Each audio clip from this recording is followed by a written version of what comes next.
नमस्कार विद्यार्थियों, मैं डॉक्टर मनोज कुमार भारी, सहायक आचार्य राजनीति विज्ञान। आज हम BA part second political science के पेपर फर्स्ट विश्व की प्रमुख राज्य व्यवस्थाओं में अमेरिका के संविधान में राष्ट्रपति को प्रदत्त शक्तियों के बारे में चर्चा करेंगे।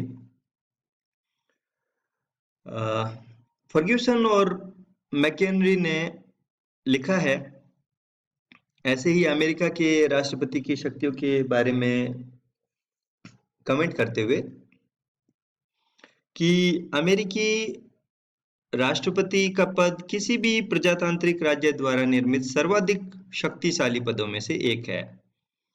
यानी विश्व में सबसे शक्तिमान यदि कोई राजनीतिक पद है तो वो अमेरिका के राष्ट्रपति का पद है।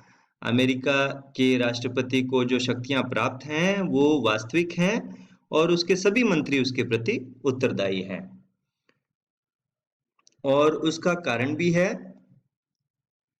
क्योंकि अमेरिका के राष्ट्रपति का निर्वाचन जो है, जो निरंतर हर 4 वर्ष पश्चात होता है और वो प्रत्यक्ष होता है। उसका निर्वाचक मंडल, उसके नाम पे जनता उसे वोट देती है।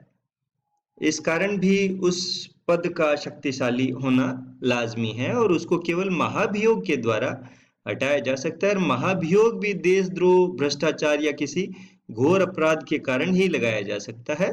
तो इसलिए अमेरिका के राष्ट्रपति का जो पद है वो बहुत शक्तिशाली है। उसको कार्यपालिकीय शक्तियां, एग्जीक्यूटिव पावर्स प्राप्त हैं, जैसे वो कानूनों को लागू कर सकता है, व्यवस्था बनाए रखने के लिए प्रशासन का संचालन करता है, नियुक्तियां करता है और आवश्यकता पड़ता है तो पदच्युत भी करता है। वो उच्च पदों पर नियुक्तियां करता है जिन राष्ट्रीय सीनेट के परामर्श और उनकी बहुमत की सहमति से जो नियुक्तियां की जानी होती हैं, और वो निम्न पदों पर भी नियुक्तियां करता है कांग्रेस की सहमति से। वो विभागीय अध्यक्ष या न्यायालय में जो पद हैं, न्यायिक पद हैं, उनकी भी नियुक्तियां करता है।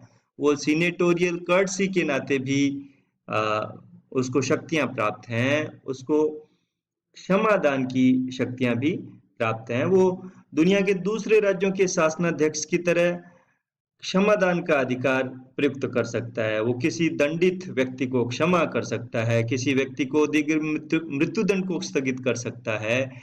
एक तरह के अपराध में एक ही तरह की सजा प्राप्त कई व्यक्तियों को सामूहिक क्षमादान भी दे सकता है। हालांकि उसमें कुछ प्रतिबंध हैं, जैसे राष्ट्रपति उस व्यक्ति को क्षमा नहीं कर सकता जो महाभियोग द्वारा दंडित हो, और उन्हीं प्रकरणों में अपने इस अधिकार का वो प्रयोग कर सकता है जिसमें अपराध अमेरिका के संघीय कानूनों के विरुद्ध किया गया हो, न कि राजकीय कानूनों के विरुद्ध। और उसको परराष्ट्रीय संबंध जो हैं उसके संचालन का अधिकार है। उसको न्यायिक शक्तियों में उसको जैसे सीनेट की सहमति से उसे सर्वोच्च न्यायालय के न्यायाधीशों की नियुक्ति का अधिकार प्राप्त है। न्यायालय की सिफारिश पर वो किसी अपराधी को क्षमादान कर सकता है।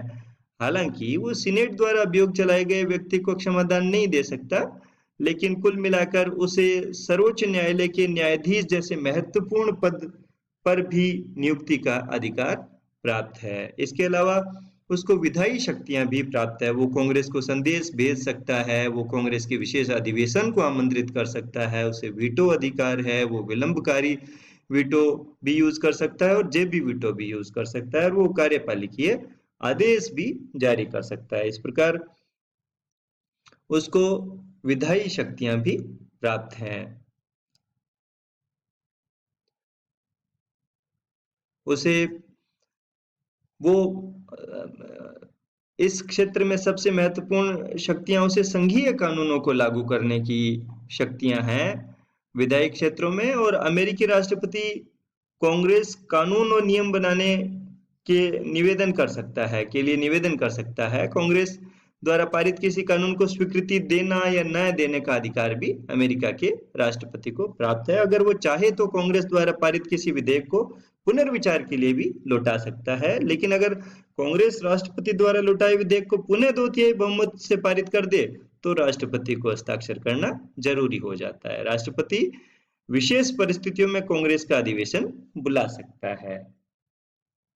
न्यायिक शक्तियों में हमने जैसे पूर्व में चर्चा करी, न्यायिक शक्तियों में न्यायाधीशों की नियुक्ति, क्षमादान, एक दलीय नेता, क्षमादान का अधिकार उसको प्राप्त है। और न्यायिक शक्तियों में ही चूंकि वो दलीय आधार पर वहां पर लॉबिंग होती है, इसी प्रकार से वहां नियुक्तियां होती हैं। और वो अमेरिका का राष्ट्रपति है, वो वहां का एक तरीके से सर्वोच्च नेता है। इसके अलावा उसकी शक्तियों की बात करें तो उसको वित्तीय शक्तियां भी प्राप्त हैं। संविधान के अनुसार वित्त संबंधी शक्तियां, जैसे कांग्रेस में उसकी शक्तियां निहित मानी जाती हैं, लेकिन व्यवहार में कांग्रेस और राष्ट्रपति के संबंध बहुत घनिष्ठ होते हैं। जैसे कि बजट निर्माण के समय व्यवस्थापिका नेतृत्व के लिए मुख्यतः कार्यपालिका पर निर्भर करती है। तो राष्ट्रपति वित्त के विषय में कांग्रेस को पूरी सूचना देता है, आगामी वर्ष के लिए नियोजित योजना और नए करों को प्रस्तावित करता है। इस प्रकार वित्तीय क्षेत्र में कांग्रेस का नेतृत्व बहुत हद तक अमेरिका के राष्ट्रपति के हाथ में उसका नियंत्रण होता है। इसमें राष्ट्रपति अपनी मनमानी नहीं कर सकता है, क्योंकि कई बार ऐसे अवसर आए हैं जिसमें कांग्रेस ने राष्ट्रपति के द्वारा प्रस्तावित आंकड़ों में कटौतियां की हैं। और इसके अलावा उसको संकटकालीन शक्तियां भी प्राप्त हैं। वो आंतरिक अशांति, आर्थिक संकट, युद्ध की स्थिति उत्पन्न होने पर असीम शक्तियों का स्वामी बन जाता है।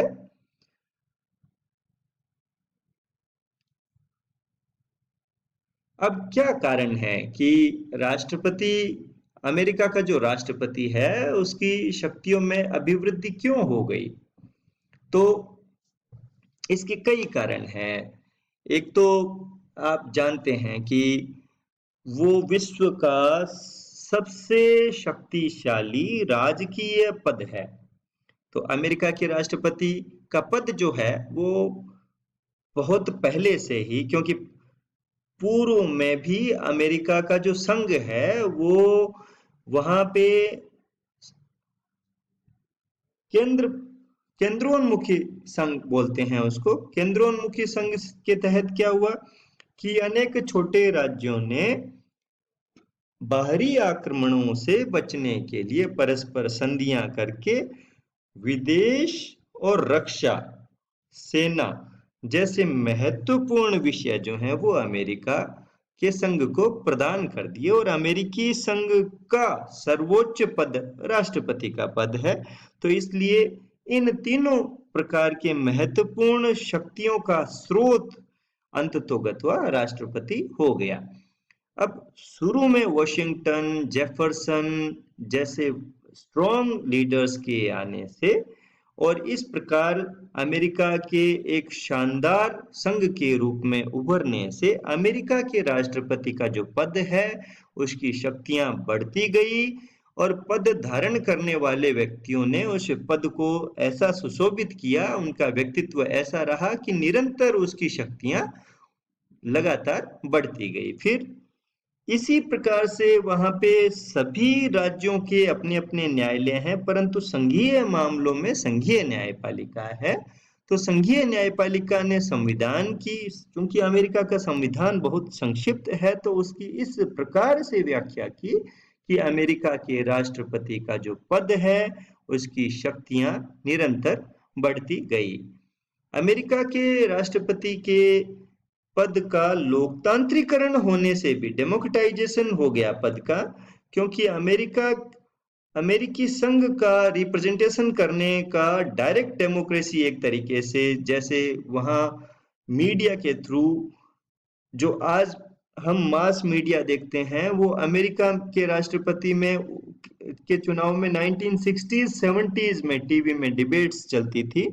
उसके बेस पे पूरा देश जो है वो उन दो दलों के सर्वोच्च नेताओं के भाषणों की तुलना करके और फिर उनको मत दिया करता था। तो मतभार जनबल जो है वो अमेरिका के राष्ट्रपति की ओर उन्मुख होता था। इस कारण भी अमेरिका के राष्ट्रपति का जो पद है वो निरंतर शक्तिशाली होता गया। इसके अलावा चूंकि आपने देखा 21वीं 20वीं सदी में लोक कल्याणकारी राज्य की जो अवधारणा है उससे ओवरबर्डन स्टेट हुआ। ओवरबर्डन स्टेट से क्या होगा, वेलफेयर स्टेट जो है वो ओवरबर्डन स्टेट जब होगा तो निश्चित रूप से कार्यपालिका पे अधिक असर पड़ेगा और अधिक दबाव आएगा, तो उसके कारण उसके दायित्व बढ़ेंगे, दायित्वों का निर्वहन करने के लिए उसकी शक्तियां बढ़ेंगी। और नेचुरली अमेरिका का जो राष्ट्रपति है वो कार्यपालिका का भी प्रमुख है, तो इसलिए लोक कल्याणकारी राज्य होने से अमेरिका के राष्ट्रपति की शक्तियां बढ़ी।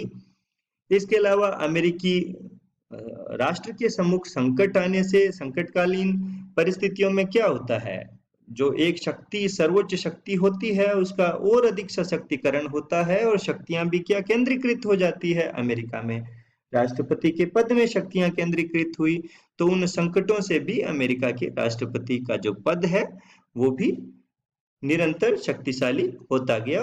और अन्य कई प्रशासनिक कारण भी हैं जिनके कारण अमेरिका के राष्ट्रपति का जो पद है वो शक्तिशाली हुआ है।